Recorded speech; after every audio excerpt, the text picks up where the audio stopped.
नमस्कार। सोचिए जरा, इतना बड़ा चुनाव और काउंटिंग वाले दिन सुबह 10 बजे तक ही खेल लगभग खत्म। जी हाँ, बिहार चुनाव में कुछ ऐसा ही हुआ। तो चलिए समझते हैं उस सुबह की पूरी कहानी। तो हुआ ये कि जैसे ही शुरुआती रुझान आने शुरू हुए ना, कहानी एकदम क्लियर हो गई। मतलब पूरी तरह से एक तरफा। नीतीश कुमार की अगुवाई वाले एनडीए गठबंधन ने ऐसी जबरदस्त बढ़त बनाई कि विपक्ष के लिए कह सकते हैं वापसी का कोई दरवाजा ही नहीं बचा था। ये सिर्फ एक लीड नहीं थी, ये तो एक लहर लग रही थी। जरा इन शुरुआती आंकड़ों पर नजर डालते हैं। देखिए, बीजेपी 68 सीटों पर आगे चल रही थी और जेडीयू 65 पर। दोनों को मिला दें तो एनडीए बहुमत के आंकड़े से भी कहीं बहुत आगे निकल रहा था। और दूसरी तरफ महागठबंधन इस रेस में कहीं नजर ही नहीं आ रहा था, बुरी तरह पिछड़ चुका था। तो अब सवाल ये उठता है कि आखिर ये इतनी बड़ी बढ़त बनी कैसे। देखिए, ये कोई अचानक से नहीं हुआ। जैसे ही वोटों की गिनती शुरू हुई, एनडीए ने मानो पहले राउंड से ही अपनी पकड़ मजबूत करनी शुरू कर दी थी। अब ये जो टाइमलाइन है ना, ये तो अपने आप में पूरी कहानी बयां कर रही है। गिनती शुरू हुई और बूम, एनडीए ने तुरंत लीड पकड़ ली। सुबह 10:15 बजते बजते इलेक्शन कमीशन की ऑफिशियल वेबसाइट पर एनडीए 100 सीटों का आंकड़ा पार कर चुका था। और न्यूज़ चैनलों की तो बात ही छोड़िए, वो तो 160 से भी ज्यादा सीटें दिखा रहे थे। मतलब फासला इतनी तेजी से बढ़ रहा था कि महागठबंधन की वापसी की जो भी थोड़ी बहुत उम्मीदें थी, वो भी लगभग खत्म हो चुकी थी। हाँ, माना कि ये सब शुरुआती रुझान थे, तकनीकी तौर पर तो यही कहा जाएगा। लेकिन लेकिन जो बढ़त थी ना, वो इतनी बड़ी थी कि एक्सपर्ट्स को भी यकीन हो गया था। उनका भी मानना था कि भाई एक आध सीट ऊपर नीचे हो सकती है, लेकिन जो ट्रेंड सेट हो गया है वो अब बदलने वाला नहीं है। ये तय था कि सरकार तो एनडीए की ही बन रही है। अच्छा, ये जो हम बड़ी तस्वीर की बात कर रहे हैं, ये बन कैसे रही थी? जाहिर है, अलग अलग सीटों के नतीजों से मिलकर। तो चलिए अब थोड़ा जमीनी हकीकत पर चलते हैं और कुछ खास सीटों का हाल देखते हैं। यहाँ जरा मार्जिन पर गौर कीजिए। पूर्णिया में देखिए, बीजेपी के विजय कुमार खेमका सिर्फ चौथे राउंड के बाद ही करीब करीब 9,000 वोटों से आगे थे। 9,000। और शेखपुरा में जेडीयू के रणधीर कुमार सोनी तीसरे राउंड के बाद 4,000 वोटों से। अब सवाल यही है कि जब गिनती के कई राउंड हो चुके हों, तो क्या इतनी बड़ी लीड को कोई पार कर सकता है? देखिए, ज्यादातर मामलों में ये लगभग नामुमकिन होता है। और कॉन्फिडेंस का लेवल तो देखिए। मोकामा में जेडीयू के अनंत सिंह थे। 5 राउंड की गिनती हुई, वो 5,000 वोटों से आगे हुए। और बस, उन्होंने अपनी जीत की पार्टी के लिए लाखों गुलाब जामुन का ऑर्डर भी दे डाला। मतलब इतना भरोसा था। तो हाँ, पूरे राज्य का नतीजा तो लगभग साफ दिख रहा था।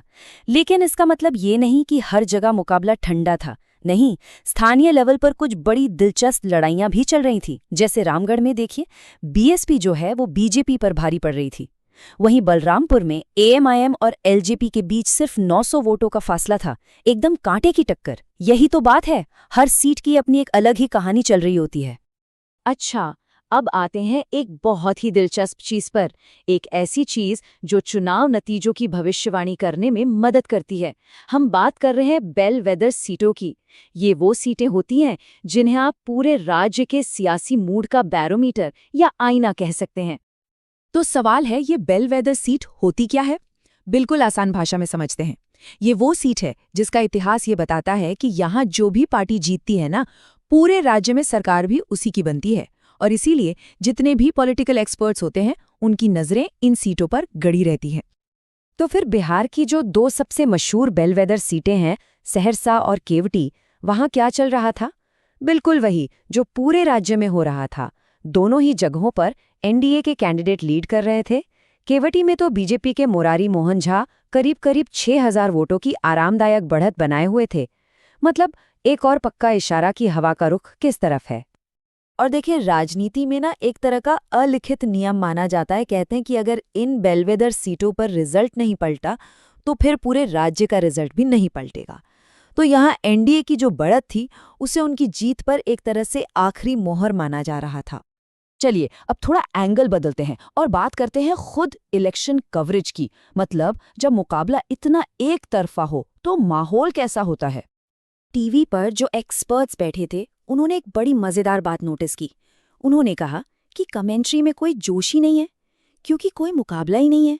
नतीजों में कोई उतार चढ़ाव था ही नहीं।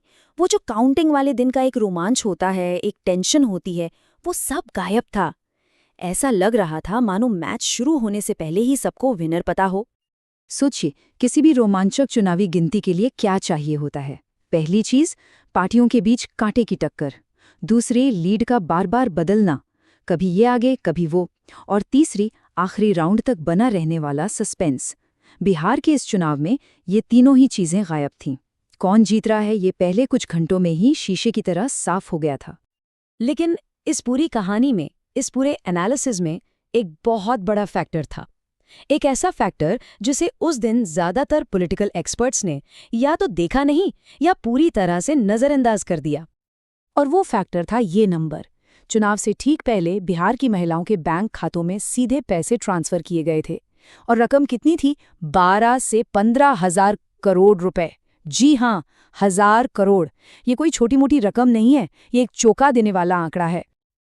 और यहीं पर आके पूरा एनालिसिस अधूरा लगने लगता है, क्योंकि जब एनडीए की जीत की वजह गिनी जा रही थी तो ज्यादातर एक्सपर्ट्स की बातों से ये इतना बड़ा कैश ट्रांसफर अजीब तरह से गायब था।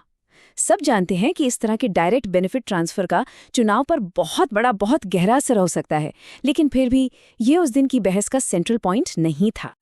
तो ये पूरा विश्लेषण हमें एक बहुत बड़े सवाल के साथ छोड़ जाता है, एक ऐसा सवाल जिस पर सोचना जरूरी है। क्या इस एक तरफा जीत के पीछे का असली कारण, वो कारण जिस पर सबसे कम बात हुई, यही डायरेक्ट कैश ट्रांसफर था?